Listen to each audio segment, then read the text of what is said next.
Chapter 6. When they walked into Tres Olivos, Shea remembered eating there once as a kid.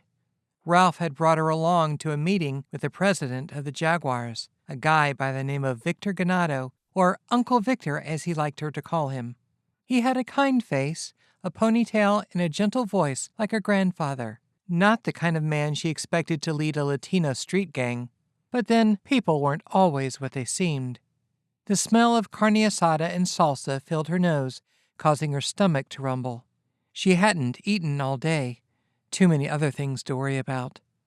"May I help you?" asked the plump woman behind the counter. The crow's feet around her eyes crinkled as she smiled. Her accent was heavy but understandable. Shea looked up at the hand-printed menu on the wall. Chicken burro. Rice and beans? Yeah. She pulled out her wallet and turned to Terrance. You're up. Give me the caldo de res with rice and refried beans on the side. For here or to go? Here. The woman rang up the total. Shea paid and kicked Terrance's boot. He was stalling. Senora, does Oscar Reyes work here? The woman's smile drooped. Why you ask about my Oscar? If you're looking for drugs, you go. Oscar don't sell drugs no more.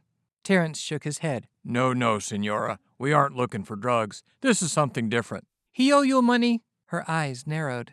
Ma'am, we own an auto shop in Sycamore Springs. Shea handed her a business card. We had a contest and Oscar won a free car stereo.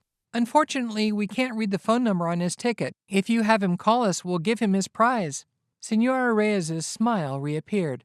Oh, that's different. He'll be so happy. I have him call you. Shea grinned.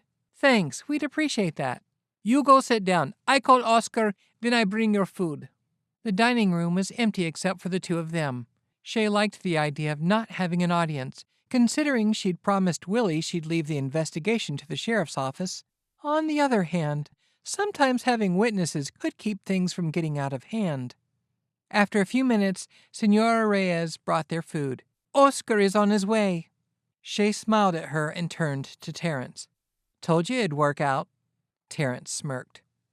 She'd wolfed down her burrito and was eyeing Terrance's beef stew when a lean man with a hard face and a shaved head joined them at the table.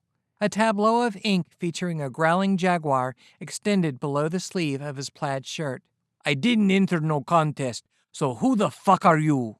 He looked her up and down. Damn, Blanca, what happened to your face? You look like my pit bull's chew toy. She could picture this guy breaking into Iron Goddess and shooting Derek. Her creepometer redlined. She glared at him, but resisted the urge to pull the Glock. Oscar turned to Terrance and narrowed his gaze. Don't I know you? I used to buy Adderall from you. Terrance glanced away, looking uncomfortable. Oscar tilted his head. You got a sister? You remind me of this butch marimacha I used to sell to. That was me. The burrito Shea had eaten felt like a rock in her stomach. It now hit her why Terrance didn't want to meet with Oscar. She'd learned Terrance was transgender years earlier after taking him to the hospital for an emergency appendectomy. She couldn't care less. He was as much a man as any other guy she knew, more so than some, but not everyone was so enlightened. Oscar seemed to study Terrance's appearance. No shit. Terry, right? You some super butch dyke now? The name's Terrance now. I'm a trans guy. Now, if we can discuss the reason... Trans guy? What's that mean? What you got between your legs, a pussy or a dick? He chuckled and tilted his head to look under the table. Shea shoved it toward him. Eyes up here, asshole. Oscar laughed all the harder. I guess this bitch is your girlfriend. Shea and I own a motorcycle shop, Terrance said. Oh, yes, a motorcycle shop. Oscar pulled her card out of his shirt pocket. Iron Goddess, custom cycles. Jay Stevens. That you? That's me, she said. Yeah, I heard of you. You make them girly bikes, don't ya? We build custom bikes for women, yes. Her patience was wearing thin. Which is what we... I'm surprised at you, S.A. Oscar turned back to Terrance. Girly bikes? I would have figured you'd be making big ol' macho motorcycles, Harleys and shit.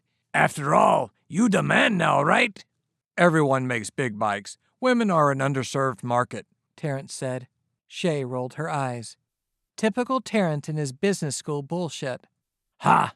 Underserved market, Oscar said. I like that. You a real smart one, huh, Issei? Shea was tired of letting Oscar run the show. She needed to find out who shot Derek. Her hand slipped around to rest on the grip of the Glock. Listen, Oscar, it's our bikes we came to talk to you about. Oscar waved her off like she was an annoying waitress. Terrance, you must have liked girl prison, all the pussy you can eat. That was it. Shea had had enough of this bullshit. She pulled the Glock, chambered around, and pointed it at Oscar's chest. Forget about Terrance, Oscar. Let me tell you who I am. Look at you acting all gangster, Blanca. Oscar's smile turned sinister. You think you're the first pinche puta to point a gun at me? Get your ass out of my mama's restaurant, for I shove that piece up your culo. Terrance put a hand over the Glock. Shea, put that away before someone gets hurt. Shea kept the gun trained on Oscar. This morning, someone robbed our shop and put one of our guys in the hospital. Word is, the Jaguars did it. Why would Los Jaguares steal some pinche girly bikes? And if we did, you think I'd admit it to you? You know who I am? My father's Ralph Stevens, former prez of the Confederate Thunder Motorcycle Club. My sister's old man is the MC's current president. Unless you want a war between the Thunder and the Jaguars, you best start talking. Terrance, you best put a leash on your bitch, for she finds herself hanging from a bridge. Terrance shot Shea a look, then turned back to Oscar. Man, we're just trying to get our bikes back. Shut the fuck up, girly man. You pinches Mericones come into my restaurant threatening war and shit. Fuck you bitches. Los Jaguares don't know nothing about no pink bikes. Shea raised an eyebrow. How'd you know they were pink, asshole? They Chica bikes. What other fucking color they'd be? We ain't got your bikes, Blanca. We don't ride fucking motorcycles. He pulled a Colt 1911 and pointed it at her. And don't threaten me with your bullshit. If you were connected to the Thundermen, you'd know we already at war. Shea, Terrance said, a tremble in his voice. I think it's time we leave. The Colt still had the safety on. Her Glock didn't have one, giving her the advantage. Not so fast, she said. If the Jaguars didn't hit our shop, then who? Gee, let me think. Who I know rides motorcycles?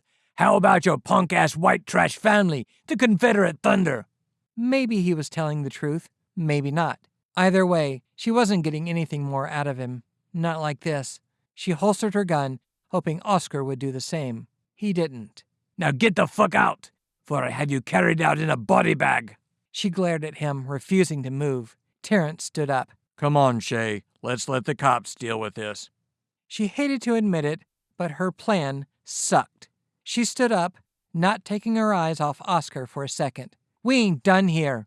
Count on it, Blanca.